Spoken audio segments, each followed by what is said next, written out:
Hi everyone, my name is Heather and I'm the person behind Happy Puppy Truffles.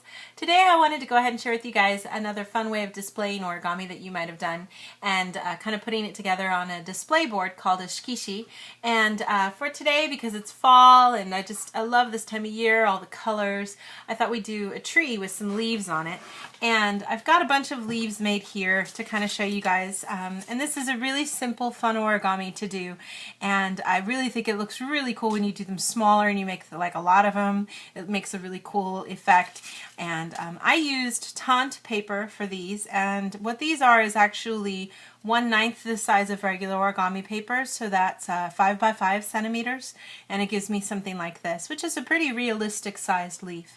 And taunt paper is so nice and thick that you could really put this, you know, a bunch of these in a bowl, like potpourri kind of, in your room, in your house, and have it look really cool. And then you don't have to worry about, you know, leaves sometimes losing their color or smelling weird and stuff like that. So pretty fun kind of project. And like I said, it's super easy. Kids can easily do this, especially, you know, doing something like this. I think the fold to do here where it's really narrow at the top can be a little challenging, so you might want to just kind of keep that in mind. But overall, it can be a lot of fun project to do. So I'll have a link so you guys can remind yourselves how to fold these. There's two actually. They're the same folds. You just do a zigzag fold for this one. So I'll link both videos so you guys can remind yourselves if you need to know how to do that. But I made a total of, how many did I make? 16, I want to say. I'm just guessing here. I think there's 4 shades of different reds and I did 4 of each color. So that would be 16. But, and I'm going to see if I'm even going to use them all. I don't know here as I get this all together. But I'll put them to the side for a second. And what we've got here is the board, the Shikishi, and you can use cardboard or mat board works really good for this. Anything really. And I just put a layer of handmade brown paper on the back. And then I have this really pale blue, which I thought was just a nice kind of wintry fall color for the sky, since sometimes you don't get such brilliant blues necessarily during the fall months. So I don't know where you guys live, and I know if you're on the other side of the the other side of the hemisphere, it doesn't really matter because it's not fall right now. But in Japan, we get beautiful reds, of course, and beautiful oranges and yellows. Growing up in Colorado, I only knew yellow because we have the beautiful aspen trees there that turn yellow. But I was always jealous of people who lived where there was, like, you know, maples and stuff where you could get really beautiful reds. So I love living here. The colors are just so vibrant and beautiful. So such a fun time of year.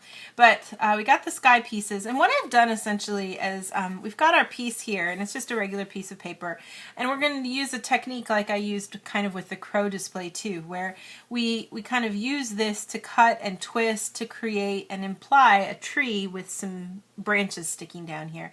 And then I was just going to glue some of the leaves on it when we're done. So you know, just tearing just by hand. What I do is I do fold the crease first to give myself a guideline, and then just kind of tear and let things kind of go naturally. Now sometimes things don't turn out well and you get a weird bump someplace. If it really bothers you, you can, you know, pinch it out and try to tear it away. But this kind of a handmade paper does create a really nice fuzz kind of edge to it, which I think makes the effect of everything look really cool. So I'm just going to go ahead and start off here. I've got a piece of paper that I can use to put my glue on, of course, so I don't glue everything together. But I want to start off here by putting, like, for example, the corner piece up here. And if I kind of get that going, and then this other piece here to create a branch, and then I've got this part here too. I can kind of create the illusion of a tree here, and I want to try. I might need to cut something else here too. We'll see. But I'm going to just start up here with this first part and do the top corner and get this first little tiny bit of branch that I wanted. So the easiest thing to do is to just line it up and fold it against that edge and to cut it back. Now sometimes this means that the edge isn't perfectly smooth or exact, and if you really don't like that, you can take more care to measure everything out, but I figure this is good enough here, so we'll just cut off a little here so I can put this first part in. Now because of the kind of shade of blue I have and stuff, I'm probably going to overlap some areas of this paper, and that's fine. You know, depending on the color you're using, you might want to try to cut everything down so that you don't run into this problem of overlapping, but I think with this one I'm just going to wind up needing to do that a little bit, which is fine. So get the first part, and you can see there's some good little fray there to kind of look cool. And then I can get this part here. I was wanting to make it look like a little bit of a branch sticking out, but then continuing on with a connection over here on the side, and then we're going to go into a nice little trunk down here too. So I'll put this piece right like here, so I'm just going to go ahead and connect on this side too.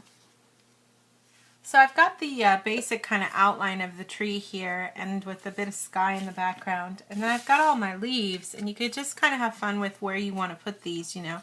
A lot of the sky is going to get covered up, so that's why I'm not too worried about this part down here. I kind of ideally wanted to just have a couple sort of hanging from the top, and then a whole bunch kind of gathered down here at the bottom. You know, like say you could kind of play around with how you connect these. I don't want it to be too flat, so I'm just going to put a tad bit of glue right where there's a base here, and then you could kind of play around with it. If you want it to be super flat, you probably wouldn't want to fold these kind of textured leaves necessarily. You probably would have wanted to keep it a little bit more along the flat end of things, but I'm just going to put a couple of these here. I want it to look like most of my leaves have fallen down, so I'll put a couple here like so.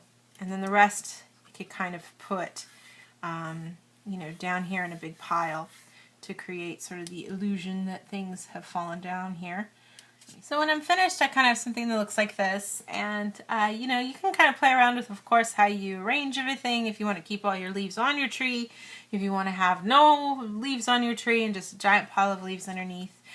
But I do think it kind of has this nice way of sort of just falling off the paper, making it look really cool. So, but yeah, just a really easy kind of fun project you can do to add a little bit of color to your house if you're doing some decorating for the season. I know it's always hard to find stuff that's good for this time of year in between, you know, Halloween and Christmas. So getting some things like this that really kind of hallmark the colors of the season can be really great.